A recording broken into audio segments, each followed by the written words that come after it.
Hey, small town fam. It's Yardley. How are you guys? I am so glad you're here.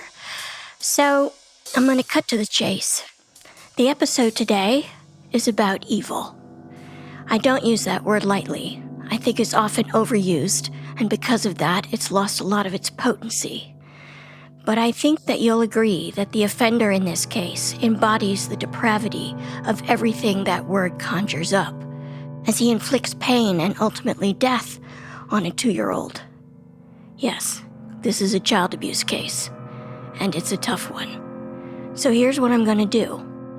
There are 3 places in this episode where our guest, Chief Investigator Ty, describes what the suspect did to the young victim, whose name is Wilder.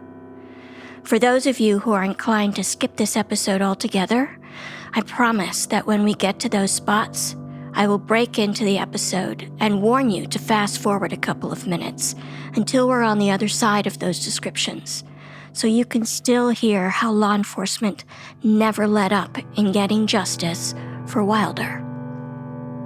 I've said this before on this podcast. The reason we tell these stories, as gut-wrenching as they are, is because they're a huge part of being a first responder.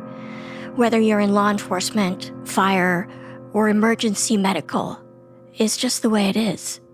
And honestly, I don't think any of us who don't do those jobs can fully appreciate how often little children are put in peril or killed by people they usually know and trust. It is why I take some solace in knowing that thanks to the likes of Dan, Dave, Paul, and Chief Investigator Ty, that these little victims will never be forgotten. Here is Justice for Wilder. Hi there, I'm Yardley. I'm Dan. I'm Dave. And I'm Paul. And this is Small Town Dicks. Dave and I are identical twins And retired detectives from small town USA. And I'm a veteran cold case investigator who helped catch the Golden State Killer using a revolutionary DNA tool. Between the 3 of us, we've investigated thousands of crimes, from petty theft to sexual assault, child abuse to murder. Each case we cover is told by the detective who investigated it, offering a rare, personal account of how they solved the crime. Names, places, and certain details have been changed to protect the privacy of victims and their families. And although we're aware that some of our listeners may be familiar with these cases, we ask you to please join us in continuing to protect the true identities of those involved Out of respect for what they've been through. Thank you.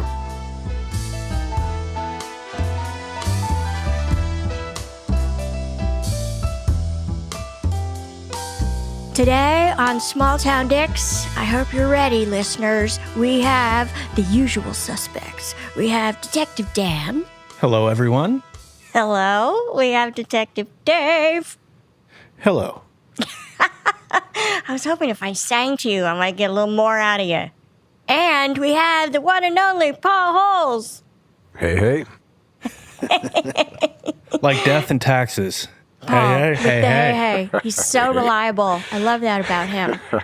And small town fam, you are going to be so happy. We have a great new guest today, Chief Investigator Ty. Hello. Hello. Thank you so much for giving us one of your precious days off. We're always so grateful. Thanks for having me. So, Ty, I think our listeners would love to know how you ended up on our podcast today. You have a direct link. Yes. I've been fortunate enough to meet Paul previously to this.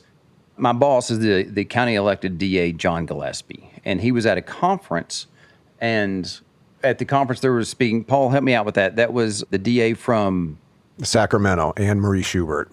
Yes, Ms. Schubert was speaking. Anne-Marie Schubert was speaking and talking about the DNA triangulation and solving crimes. Well, my boss came back from that and talked to us, and we reached out to Anne Schubert, who gave me Paul's information.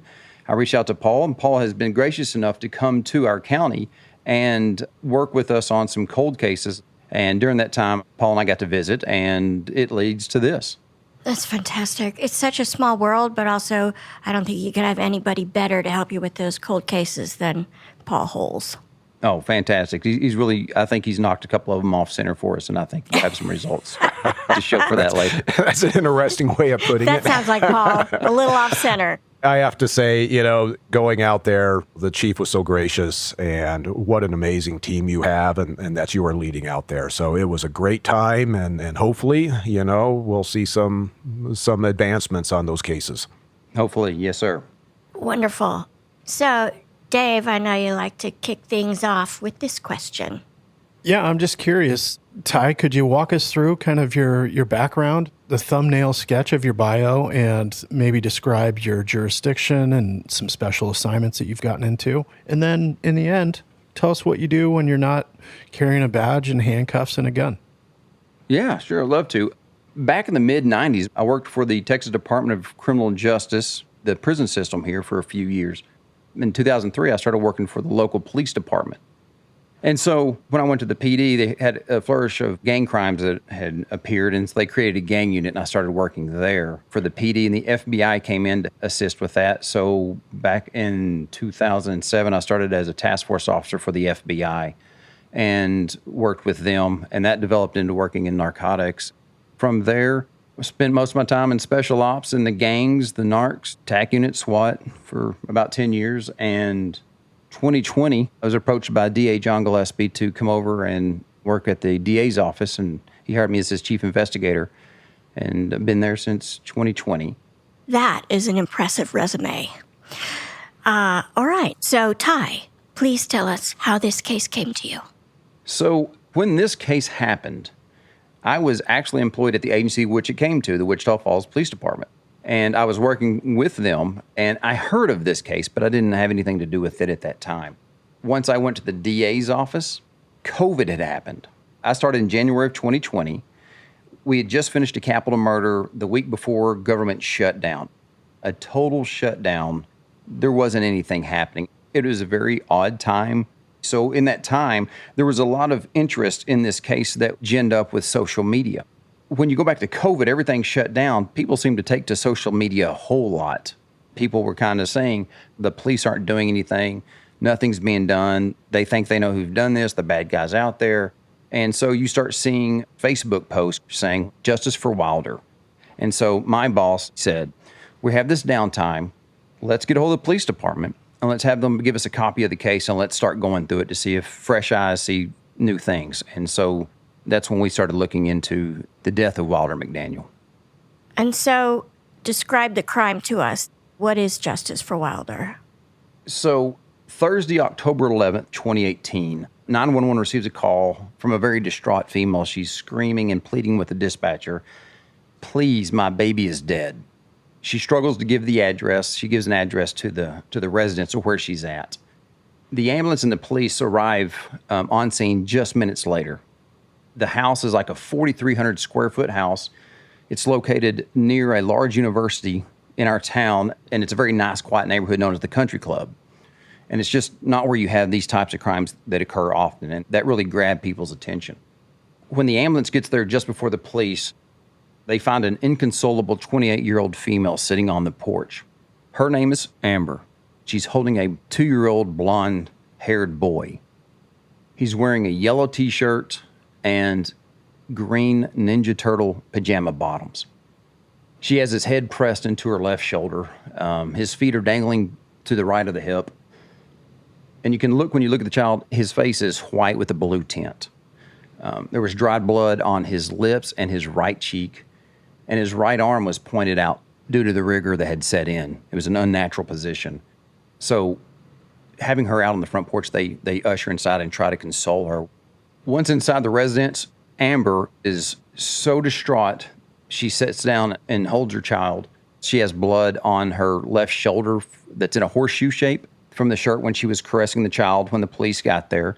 The horseshoe shape is also evident on the floor where they had blood flow, where Wilder was found below the crib.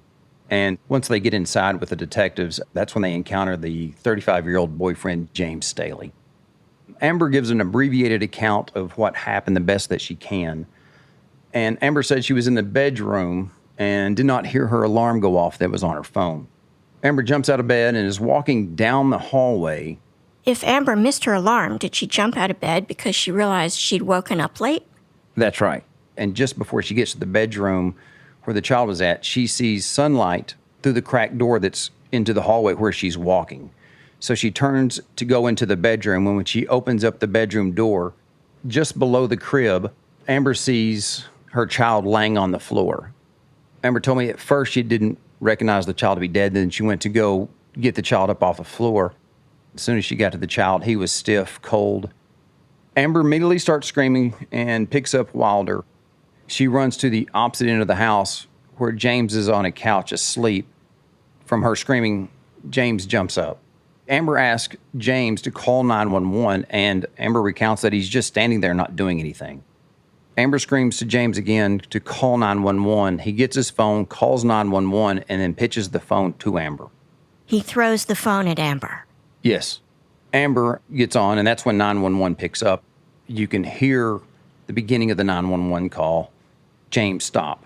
And it is learned from the interview that that was when James was about to assist by giving CPR to Wilder. And according to Amber, there were only a very limited amount of compressions that he had performed when she was telling him stop, because Amber already believed the child was dead, which he was. And when you get this case file from the local PD, what's in it? There was the case report, and then all the evidence is stored over there. And so I wanted the case report so we could break down who had seen what was said, and just really peruse the case carefully and compare statements and that sort of thing. Also with that, they had cell phones that they had seized along the way, and I wanted to look into a glimpse, pull back that curtain. I had a lot of interest in seeing what was on the cell phones. And why is that? Did you have a tip that there was information being passed back and forth in text messages? Or is it that just sort of what we do now in the age of technology? We always go through the cell phone. I think in my background of narcotics and doing investigations and trying to find the links in the relationship, doing deep dives on cell phones during investigation is just natural to me. I want to see what they're doing and what they're saying when they don't think anybody's looking. Everybody presents to the public one way, and then there's those that are closer to them. They'll present in a different way, maybe a more relaxed way. And then there might be another level there that no one knows about, but maybe it's in their web browser history, their photos, their alone time, or maybe with someone else. It kind of gets deeper and deeper and deeper. And then even into their text to some of those folks, you kind of really see how they think, organize their thoughts, or what disrespects them, or what motivates them. So after Amber gives her abbreviated account, one of the responding officers goes to the bedroom to where Wilder was found on the floor and sees a small amount of blood flow on the floor in front of the crib. And that officer speaks briefly with James. His recount to that officer was that during the evening hours of October 10th of 2018, Wilder was put to bed by Amber. James told officers that Wilder was crying a little bit before midnight, so James went to go check on Wilder, and James said that he went to bed sometime around 2 or 3 in the morning. Wilder was located on the floor near the crib in the nursery by Amber, and then James said that Wilder had fallen out of the crib. We did follow that back, and there was a comment by when Amber found Wilder. She says, Wilder must have fell out of the crib, and James echoes that. It was a nicer crib than what I've seen in most homes. The front of the crib measured about 3 feet in height, with the mattress being a little bit elevated off the floor. Inside the crib, there was the mattress, and it was wrapped in a pink sheet. On the mattress, there was a blue blanket, a somewhat large stuffed animal, and a pillow. Those items were seized, taken to be examined. Upon looking at them, they noticed that there was blood on the pillow and a little bit of blood on the sheets. Ty, you mentioned that Amber's wearing a t-shirt and she's got Wilder up to her left shoulder with Wilder's legs going off her right hip, and that they found kind of a semicircular blood stain on her shirt from holding Wilder. Blood dries very quickly. And for there to actually be a blood stain on her shirt when Wilder's in full rigor or beginning rigor, blood does not continue flowing. Yeah. On Wilder's cheek, there was a horseshoe-shaped dried blood.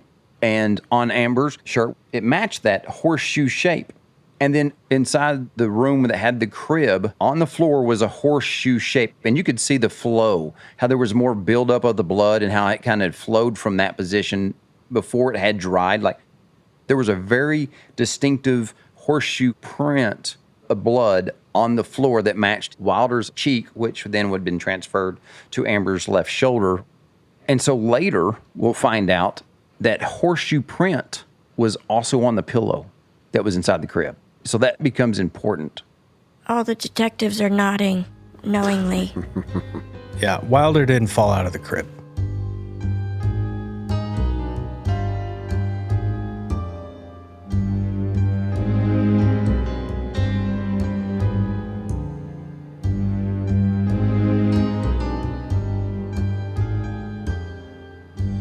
I think I'm going to state the obvious here, but this is sequencing information. This is how, by taking a look at the blood patterns at the scene, you have the final resting position of Wilder on the floor, and there's blood on the carpet where Wilder was laying. Now, if this was this crib escape scenario and a bleeding injury resulted from Wilder falling out of the crib, there should be no blood inside the crib. The fact that you have blood in multiple locations on the objects inside this crib indicates a bleeding injury occurred prior to Wilder being on the floor. So this is sequencing information, and it's absolutely critical as part of the reconstruction of what happened. Yes, absolutely. So while they're at the house, James does sign a consent to search for the residence. The detective that led this case arrives on scene, and he's reading the form to James. And in the form, it talks about, during a criminal proceeding, something could be used against you. And James says, "What do you mean a criminal proceeding?" And the detective explains. And at that time, according to the detective, James genuinely cries, becomes very emotional about the criminal proceeding that's mentioned in the consent to search. Ty, is James Staley Wilder's biological father? No, he is not. Staley and Amber had just recently met. This whole relationship, that, as best I could count by going through the phone, Staley made a contact for Amber Odom like July 26th. And here we are at the death of a child, October 11th. There were like 78 days. It is not shocking to any of us how this happens.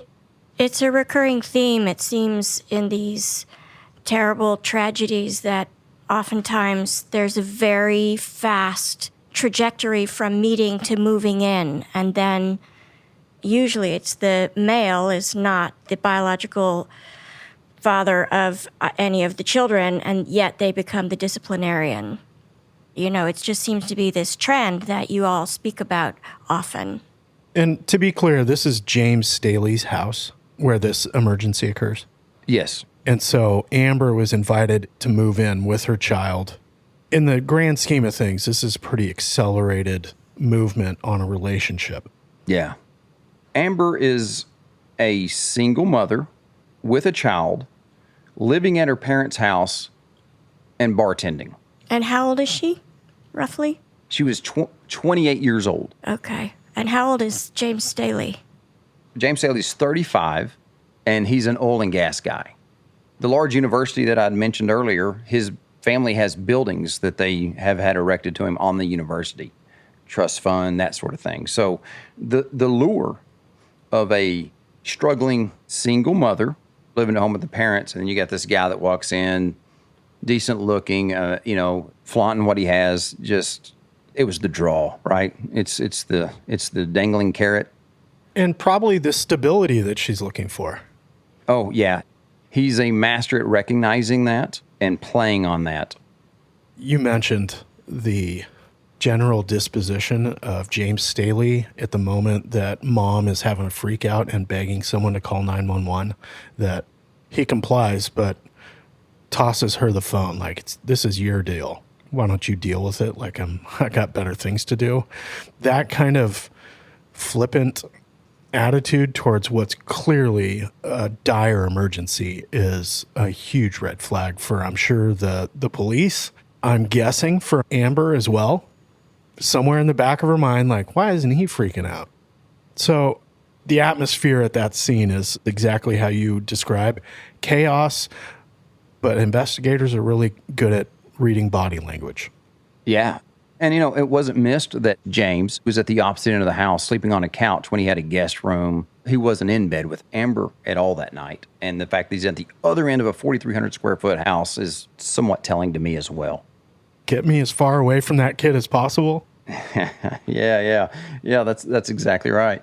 And so the police go inside the kitchen, and there inside the trash nearby, there's multiple ice cream sandwich wrappers and a couple of bottles of wine. The thing about the wrappers was that when police got to the house, James was in a really white sweatshirt hoodie with the pockets in the front, and he was able to hide his hands quite a bit. And one of the officers brings attention. It's like, I think he's got something on his hands. It was like a brown substance, reddish brown substance. You could see it in his nails and such when he would occasionally bring his hands out.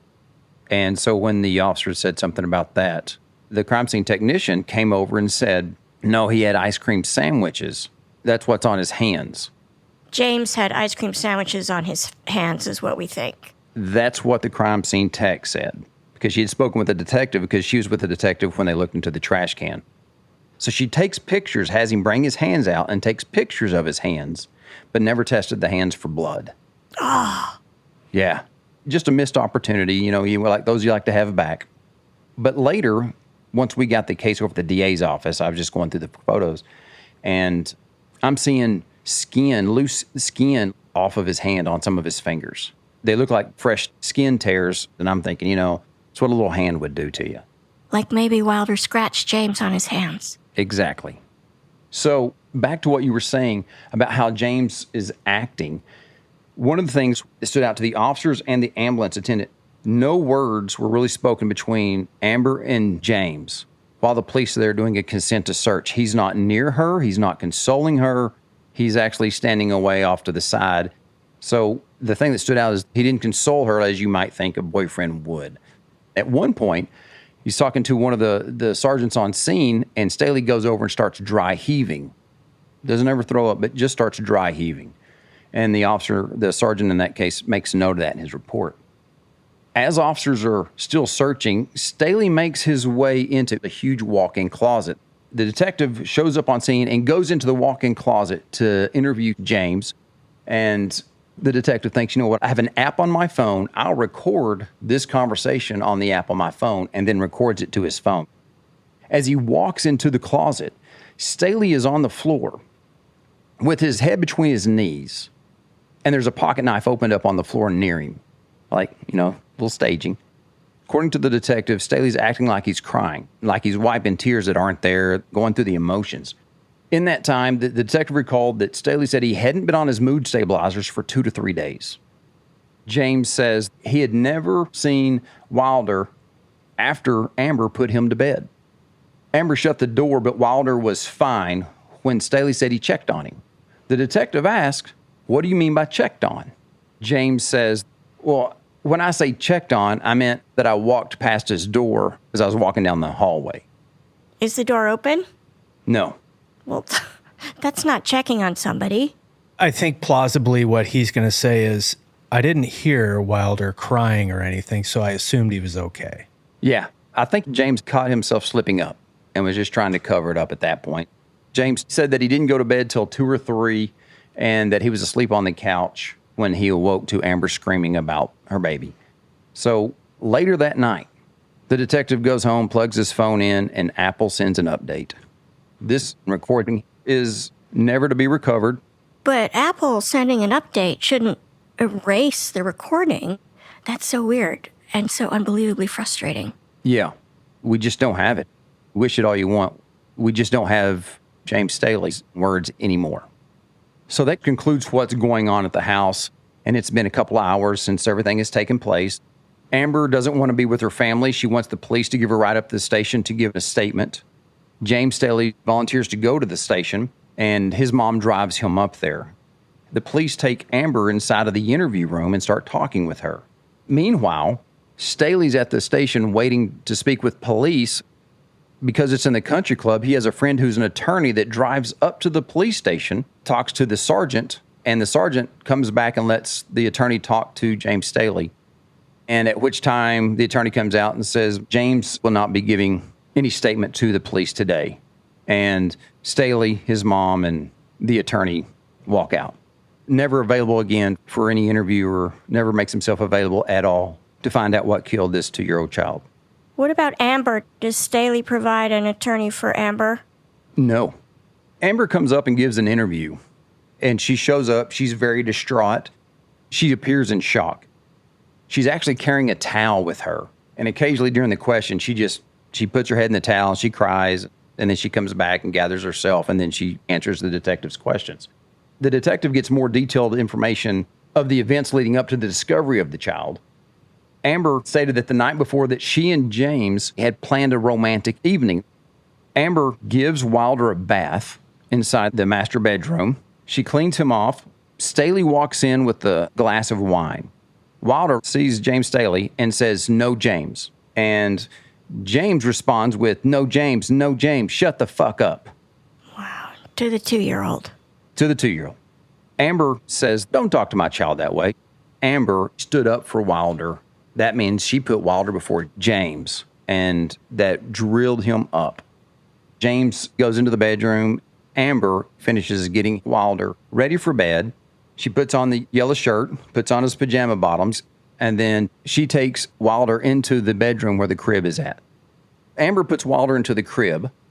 Wilder says to his mother, Amber, "No, James." She responds, "Are you scared?" when James screams, and Wilder says, "Yes." Amber assures him, "There's no reason to be scared. I'm here." She puts him down into bed, and there's a toy called Catboy. And she goes to find Catboy toy to bring back to Wilder. So she leaves the door cracked open. When she comes back, James says, "I closed the door. He's fine. Just leave him alone. He'll fall asleep." Amber and James talk about the door being closed. And that stood out in her mind. And so the officer gets to the point and says, what about the blood in the crib? And Amber looks at him, and you can just tell she's shocked. It's just paused, frozen. And then she puts her hand over her mouth, and she said, "Did James do something?" And the detective says, "We don't know." She puts her hand over her mouth, and she just starts screaming, "Oh, my God, oh, my God, oh, my God," and then starts crying into the towel that she has. And then that was the first time that she had learned that there was blood inside the crib, and so it couldn't have come from just a fall at that point. And when Amber walked out of the police station, she never went back to Staley's house. She never returned. Good for her. Yeah.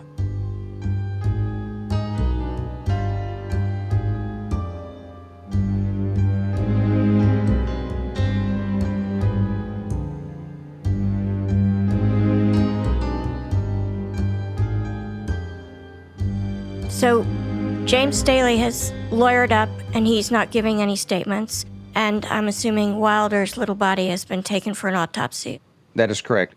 As the officers leave the scene, Wilder goes for autopsy. What does the autopsy reveal? Dr. Hastings performed the autopsy, and he found numerous petechiae on the face and the neck and concentrated on the left side. And what is that, petechiae? Tiny pinprick little dots of red, and you'll see those in shaken babies, where out on the margins of the sclera and the whites of the eyes, you get these petechial hemorrhages. And I just want to say that it's often diagnostic of either strangulation or asphyxiation.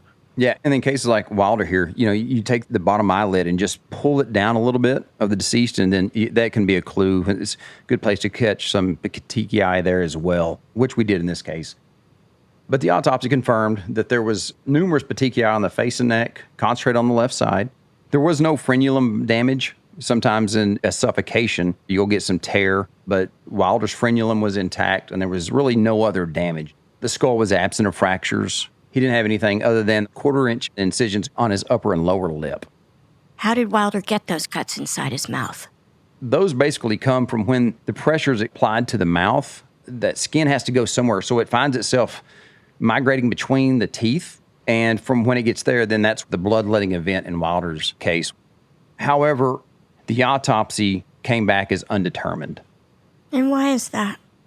It's frustrating for me, because I want to see homicide or something like that when you have all this. But Dr. Hastings, he doesn't have the information, and he is not bound by the penal code. He's bound by his profession. It's going to be 4 different scenarios he can come up with: suicide, homicide, accidental, or undetermined. And there was limited information that early on to say what the cause was. Dr. Hastings doesn't have the investigation folding out in front of him. He's simply looking and cannot determine if it was natural causes. So the autopsy at that point was actually undetermined. You'd rather him say undetermined than accidental or natural. Because if it's undetermined, there's a greater likelihood the investigation will be kept open? Yeah, it's an open-ended conclusion and not definite. We've all heard of cases where it's classified as a suicide, and what that entails trying to get that reversed. It's a heavy lift. You know, you think about these pathologists, or the medical examiner or an elected coroner, and they issue a death certificate with a manner of death. And then evidence comes up that possibly says, well, you're wrong in your determination of manner of death. Well, there's egos involved, and so you have a fight on your hand. Frustrating. So it's undetermined. What do you do then? That became not only our frustration, but the community's frustration as well, when it seemed like we weren't doing anything. So there was this campaign to push for justice for Wilder. Yeah, But law enforcement's in a position where they can't put hooks on anybody at this point. that's correct. It was Wilder's dad who created this Facebook called Justice for Wilder. So Wilder's biological father. Yes. He and Amber were separated, and he was out of town when he learned from his mother that Wilder was dead.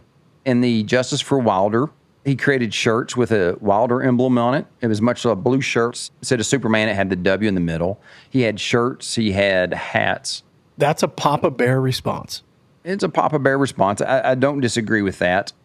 A lot of times the lack of press release or the lack of information that's going out from the law enforcement agency makes the public think, oh, they're not doing shit. And it's hard to get that across to people because they see lack of information flow as inaction. And really, it's more of a protection. We're trying to protect this case so we don't contaminate it with outside stuff, so we can defend this in court. Yes. And Wilder's dad, he's trying to do it the way he knows how to do to bring attention to his son's death. Right. The community was behind them in doing so, trying to support. There were lots of yard signs with Justice for Wilder, signs in businesses. Through it all, we would talk with him. I feel horrible for him. I do too. And so I believe it's important to note that 11 days after the murder, on the 22nd, the officers learned that Staley was moving out of his residence. He was moving. They decided to go back to the house with a search warrant. And when they get to the house, James will not come to the door. So they contacted his friendly attorney that showed up at the police station. That attorney arrives on scene, calls Staley inside of his house, to which Staley then finally opens the door and comes out. And they tell him, we have a search warrant to search the residence. James asked if he could leave, and he was free to leave. But as he was trying to leave, the supervisor said, excuse me, I need your cell phone. And he didn't want to give up his cell phone. But James handed over his cell phone, and it was locked, and they asked for his passcode, and he refused to give his passcode. Amber had shown up across the street to watch the search warrant. The officers went over and actually seized her cell phone from her at that time as well. Staley's cell phone, Amber's too, were sent to the NTRCFL, which is the North Texas Regional Forensic Lab, to be forensically reviewed. And there was a Mac Mini found inside that walk-in closet where James had his head between his knees, and the police seized that Mac Mini. And they take the pillow out back inside the crime lab there at the PD. This is the pillow that they found in Wilder's crib. Yes, that they seized from the crib. And now the crime scene tech is back at the police department. They pull those items out to examine them. That's when they notice there's a horseshoe shape on the pillow in blood, and then they think they can see a bloody palm print on the pillow. And so they photograph it, they give high-pic resolution photos of it, and now they've got another avenue to investigate to see whose palm print is this. So they get a hold of Amber. Amber comes in and voluntarily gives a DNA swab and her prints. James, not so much. They get the search warrant, they contact his attorney. I think by this time he's living up in Oklahoma. James comes in with his attorney. They take the DNA sample and, of course, his prints as well. So as the investigation goes, they contact Alice White from Las Vegas. She's with Evolve Forensics, and she's very good with prints. And so the police department submits the prints to her to be reviewed with what was on the pillow. And she excludes Amber from the bloody palm print on the pillow, but Staley's inclusive. Which means they have a partial palm print and it matches part of what Staley's palm print reveals. Is that so? Yes. Whatever the lowest degree of that is, that's where James is. And the reason is because you have the inflection of the palm, the material of which the blood is being applied to, so it gets kind of distorted. So you really don't have much because they can't definitively say that's his palm. And so speaking with Alice and not wanting to just be dead in the water, there's another person that she consults with named John Vanderkalk. He's very known in that field as well. So we submitted it to Vanderkalk as well. And Vanderkalk excluded both Amber and Staley for that being their palm print. And so basically now we got a bloody palm print and nothing to compare it to. You know, you think you got something and you don't. This bloody palm print, it's on fabric, right? Yes, sir. Was there ridge detail present? Was there the creases that you see within the palm? Or are they comparing like overarching class characteristics? You know, the various regions to say, hey, based on size and based on configuration, Amber's palm doesn't match up with this class characteristic. Yeah, it's just not a clean palm print on a nice clean surface. It just wasn't enough there to get it. I mean, it's fabric. You just think of blood being on a bed sheet and how quickly that spreads out. And now there's no detail, whereas minutes ago there was some detail. The way I'm looking at this, I mean, it's most certainly something that you go after, but no matter what opinion is rendered, it's still weak evidence. Yeah. At this point, Vanderkalk comes back. It's inconclusive. White can't say for sure that it's James. We've reached out to a reconstructionist. Okay, small town fam. As promised, I'm breaking in to let you know that this is the first time you should skip ahead 1 minute and 10 seconds if you don't want to hear some of what Wilder endured. Ty gives us these details to illustrate how his team is trying to reconstruct the crime, since all they have so far is circumstantial evidence. If you choose to skip ahead, you'll pick up with Ty saying that Wilder's autopsy is inconclusive and the bloody palm print on the pillowcase is useless. So we get with Everett Baxter, a reconstructionist, trying to help us sequence the crime, and gave him the information in the reports. And he came up with a sequence of events that we thought were pretty good. An individual that went into the room forcibly placed their hand over the mouth of Wilder, creating the bloodletting event. Blood gets transferred to the sheets and to the pillow. In Baxter's scenario, he thinks the pillow is grabbed by the individual and placed over the mouth of Wilder, forcibly so, and held down for a length of time.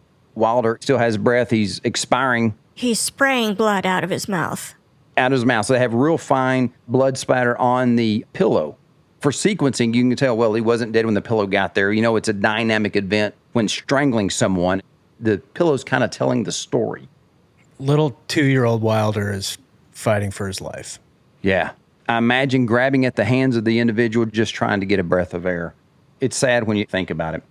DA Gillespie and I traveled to Oklahoma City, met with Baxter, and he was able to really demonstrate, you know, where the blood was and how it could be on both sides of the pillow. And that was useful for the DA and I to see that. So autopsy's undetermined. The palm print doesn't really check out. DNA comes from the lab, and on the pillow, we end up having Wilder's DNA and Staley's DNA. And you think, man, that's great. But it's Staley's house. There's innocent explanations that puts the DNA on the pillow. It's just not the aha everybody thought. What's crazy is that Amber, who put Wilder into the bed, her DNA's not present. Oh. Yeah. And Wilder came from the bathtub clean. And so it's kind of like the palm print, right? You kind of can get there, but you kind of can't. DNA evidence is not the end-all be-all, and you really have to evaluate DNA evidence within the context of the crime. And here, as Ty pointed out, this is Staley's house. Staley's DNA on this pillow means nothing. This is where you have to find DNA that you have confidence came from the commission of the crime. This would be such as Staley saying, I never touched Wilder after he was found, after he was bleeding, and if his hands had been swabbed and Wilder's blood were found on his hands, That would be significant. Yes. And going back to what Paul just said, we were reviewing the evidence, and then we find on there Wilder's fingernails were never tested. So we submit the fingernails, and then time goes by, and we're waiting. For our listeners who think that DNA is like a CSI show and you get it in 4 hours, from October 11th, 12th, where we've got this crime that occurs, to the time that you finally get this DNA evidence from Wilder's fingernails back, how much time has passed? I remember it being in December, and I'm going to say probably around December of 21. We got it back, and James Staley's DNA was found under the fingernails of Wilder McDaniel. Oh my God, that's a huge break. Yeah. Now, go back to Wilder being in the bath, being clean, and then now the photo becomes important because you got those little half-moon scratches on his hands. You're talking about the photo of Staley's hands where he said, I was eating ice cream sandwiches, but there's this dark matter under his fingernails that very well could be dried blood. Yes. And you've got these half-moon abrasions on Staley's hands. That's correct. And so John Gillespie and I get together. He comes up with the idea, we need a child abuse expert. And we find Dr. Suzanne Dakel. She's a doctor there at the University of Texas Southwestern Medical School. She's in pediatrics. She's phenomenal. We've used her on other cases. And she goes through the case, gets the autopsy and Wilder's previous medical records, and we're talking about a healthy 2-year-old child up to this point. Okay, listeners, this is the second time you should skip ahead if you don't want to hear what true evil does. You'll need to skip ahead 1 minute and 50 seconds. Then you'll pick up with Paul saying the crime scene where Wilder was found on the floor of his bedroom was likely staged. Dr. Dakel says Wilder has hemorrhage of the sternocleidomastoid muscle in the neck from some type of direct trauma to the neck. This is not an injury that would occur in a household fall. This injury can be seen in compressive or strangulation trauma. Dr. Dakel makes note of the injuries inside of the lips and that they're consistent with the lips being pushed against the teeth. The room where Wilder was found, there was a pillow with blood smears. These findings are consistent with the pillow being placed over Wilder's face, blocking his breathing. Wilder moved his head trying to get a breath, resulting in the blood smearing on the sheet and then on the pillow. At this time, there's no evidence of medical cause of Wilder's death, according to Dr. Dakel. There is no history of accidental trauma. This would have caused him to suddenly die in his sleep. There are clear findings of trauma in this case, and the findings of the autopsy, along with the medical history and the findings in his room, are the most consistent with the suffocation event. With his age and development, he would not suffocate in a pillow or bedding like a newborn might. Complete restriction of blood flow to the head and brain can result in the death within 3 to 4 minutes. Restriction of oxygen intake, like in a drowning, can take 4 to 6 minutes. Suffocation takes longer and varies in the ability of the victim to get intermittent or small breaths. Suffocation in this manner could take anywhere up to 10 minutes. It's just horrible to think of young Wilder for 3 or to 10 minutes just struggling at the hands of James Staley. It's just almost unfathomable. For our listeners, just take 40 seconds and hold your breath. Realize how long that is, and then multiply it up to 10 minutes. That is a long, sustained assault. Yeah. This is not a whoops. This is a prolonged attack by the offender on Wilder. And all of this violence is occurring inside the crib. Wilder being on the floor is a staged crime. After the offender has realized Wilder is dead, setting the crime up to make it look as an accident. So, Ty, Dr. Dakel gives you a really educated assessment of what might have happened to young Wilder. Yeah. Dr. Dakel was, man, at that time, she was my hero. You know, you put so many hours into this. Nobody sees it. The community uproar, we're not doing anything. We're just letting the guys got money and we're all bought. You know, we've all heard it. You can't show your hand. You got to play it close to the chest. Here comes Dr. Dakel. And fortunately for the county that I live in, we have a DA that leans in and not back. And so after Dr. Dakel and all the interviews and everything that we have at that point, we all get together and the police departments get an arrest warrant for James Staley. Almost 2 years to the day, the PD and I went up into Oklahoma, contacted their police department. I found his truck outside of his apartment, which, by the way, was just above the old police station. Staley's apartment is above the old police station in Oklahoma? Yes. And so we did surveillance most of the night. He didn't go anywhere, and the next morning, a team went up there and executed the arrest warrant, and he came down, and I was able to tell him that finally he was under arrest for the murder of Wilder McDaniel. Very good moment for me personally and for the guys that worked at the PD that put so much into this, and for our community to know work was being done. And what's Staley's affect when you tell him he's being arrested for murder? You know, I'm glad you asked that. It was odd. As soon as I tell him, he cringes almost to just break down, really crying, and lets out a breath, and then takes one big breath, stands up like nothing's wrong, and changes like, oh, I can't do that. Just in a nanosecond, the mood was way down and then back to nothing. I always believe that suspects in those situations, they've already come to terms with this is a possibility, that they're going to be arrested someday. And so the emotional event, they've already gone through that in their head so many times that it's much more protracted when it actually happens. And I think that's what's going on the first time they serve a search warrant at the 4,300 square foot house, is that he won't answer the door because he thinks he's going away in handcuffs. Like, they figured it out and they're back for me. And now he has moved north, and he moved to, I'm guessing, a much smaller space to live in. That's an interesting life development right after a child dies in your house. Yeah. The apartment is entirely small, like a little living room area and a bedroom and a small kitchen between the two. Very cluttered. Refrigerator, there wasn't much in it. You could tell he was very isolated.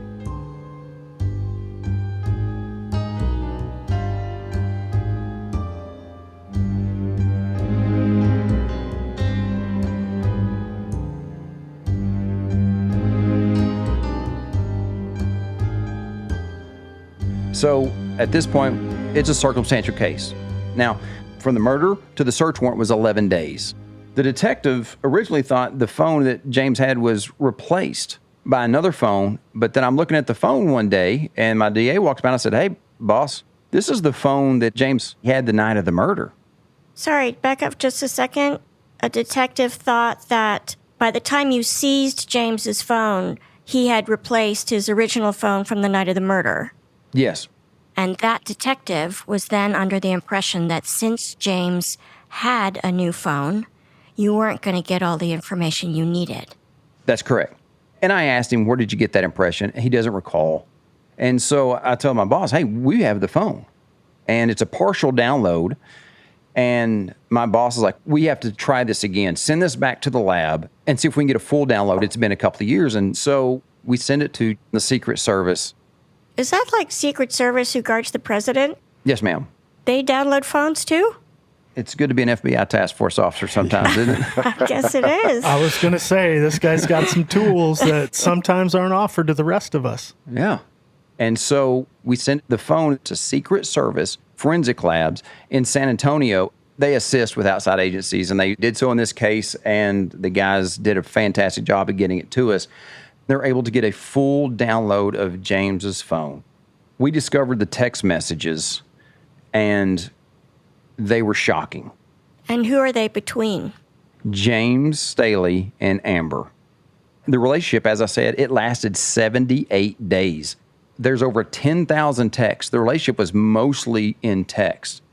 So 13 days into the relationship, on August 8th, there was a Facebook Messenger exchange where James is calling Wilder horrible things.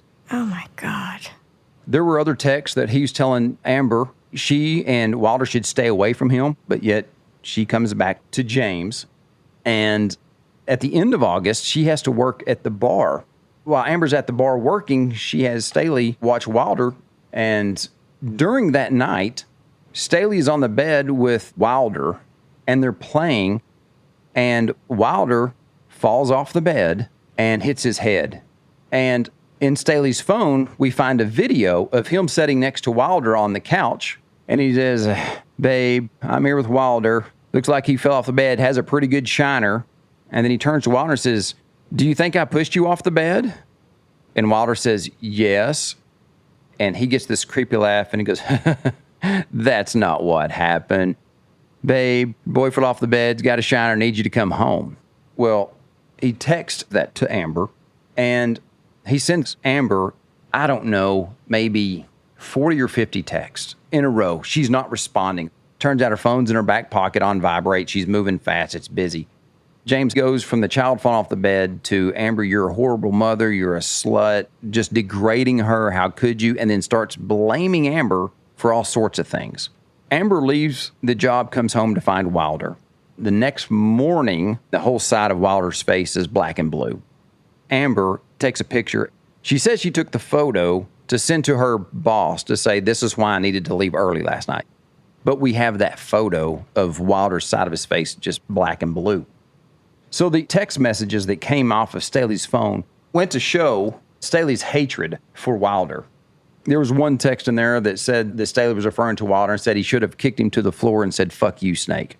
Well, it's kind of crazy because he actually did that, right? Kicked him to the floor. I kind of get a sense of when reading these texts, he's telling us what he did. We feel very good about going to trial armed with these texts. The disturbing thing about that is this was a text exchange between James and Amber, right? So if she's cooperating, how come we don't know about this? And we called her in. So look, the good, the bad, the ugly, we need to know about it. And then Amber says there's nothing. And then they go to social media saying the police aren't doing anything, they're lying, that sort of thing. So we're really feeling the pressure. Then when all the time, Amber had a few cards that would really help us focus this investigation if we knew about the text that she deleted from her phone, only to say that she thought we'd find them on his phone. So she never gave that up. So after learning that, Amber was confronted with that information, the reason why she never disclosed those messages, admitted to deleting those texts from James after the murder.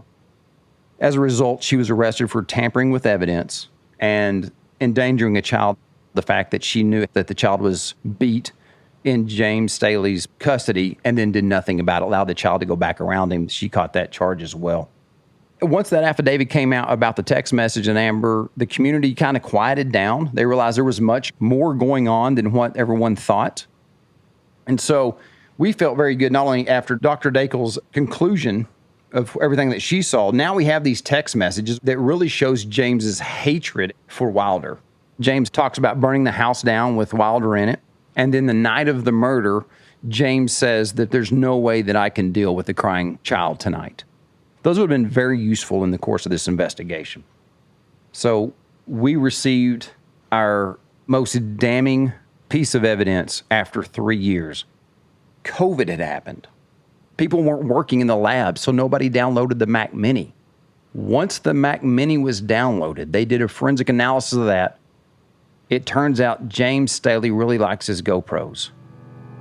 All right, this is the last place where details of James Staley's unimaginable cruelty towards Wilder are described.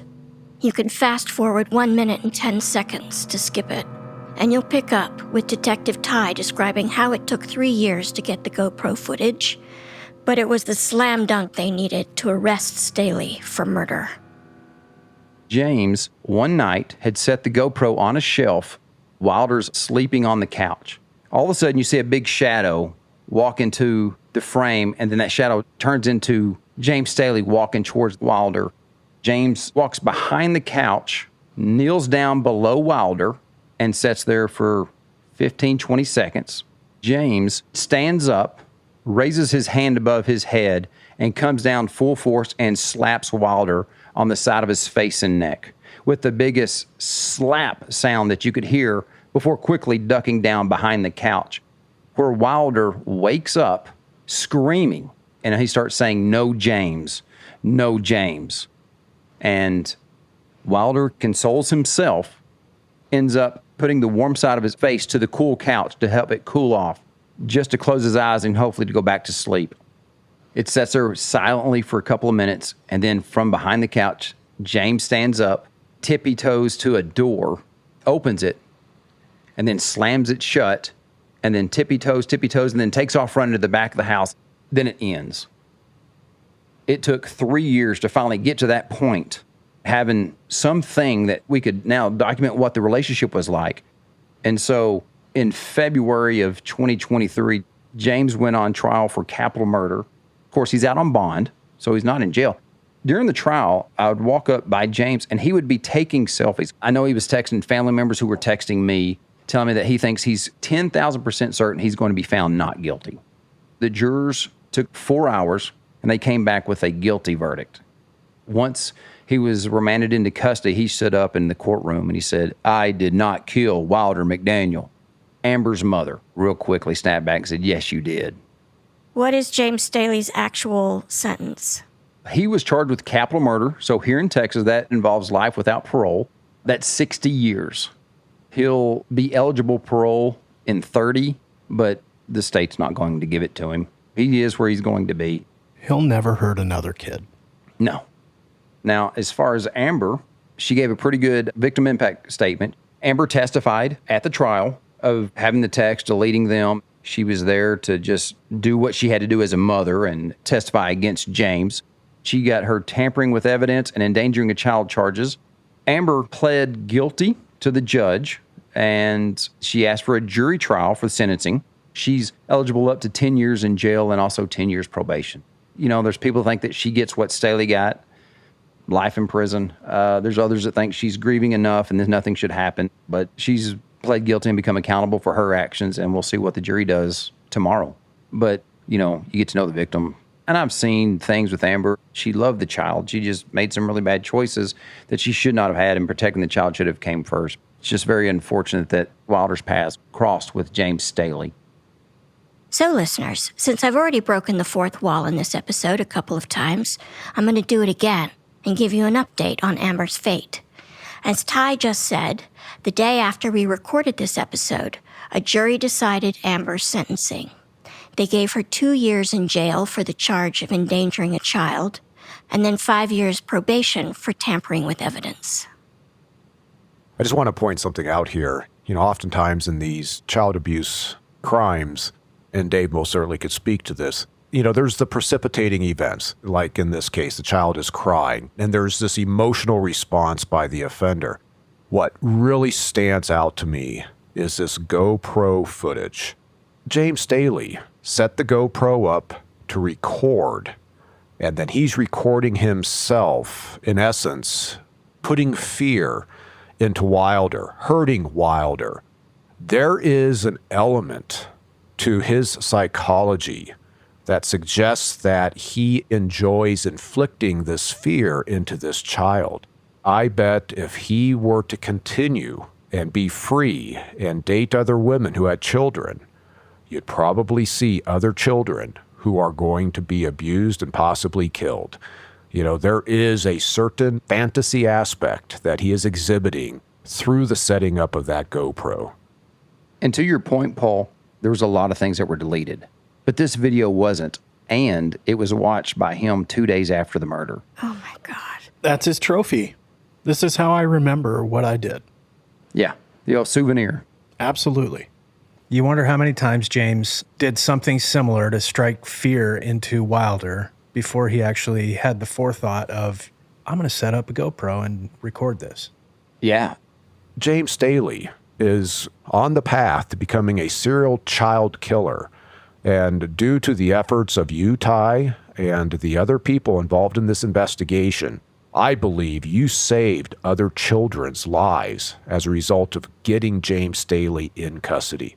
No question in my mind either. I think these stories are the hardest ones to hear, probably the hardest ones to tell, also the ones with the youngest victims. But there is some solace in the fact that there's people like you all out there fighting to make sure that they aren't forgotten and that they do get justice. So thank you for that. Yes, ma'am. Great work. I'm impressed with your patience and understanding. Hey, we'll get there. Let's just not rush anything. I appreciate the work. Persistence. If you're going to get there, you know, it's persistence, and just never stop looking. You know, the fingernails, they were overlooked. Nobody meant to.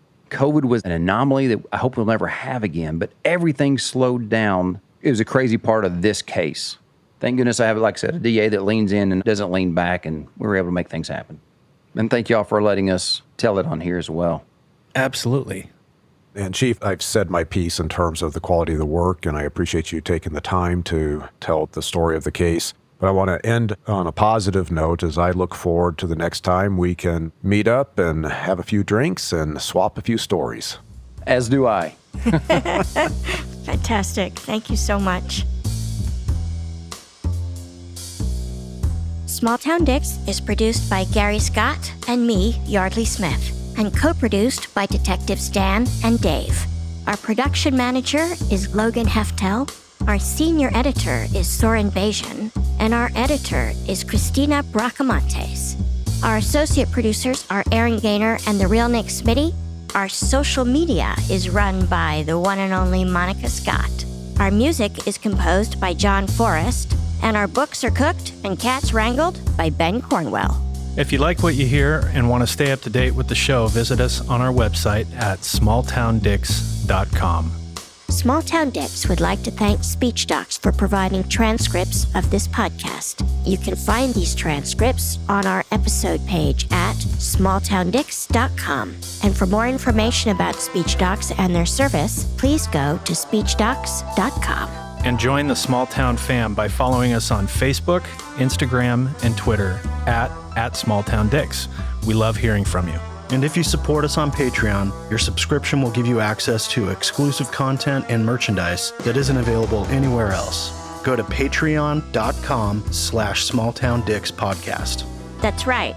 Your subscription also makes it possible for us to keep going to small towns across the country In search of the finest, rare, true crime cases told, as always, by the detectives who investigated them. So thanks for listening, Small Town fam. Nobody's better than you.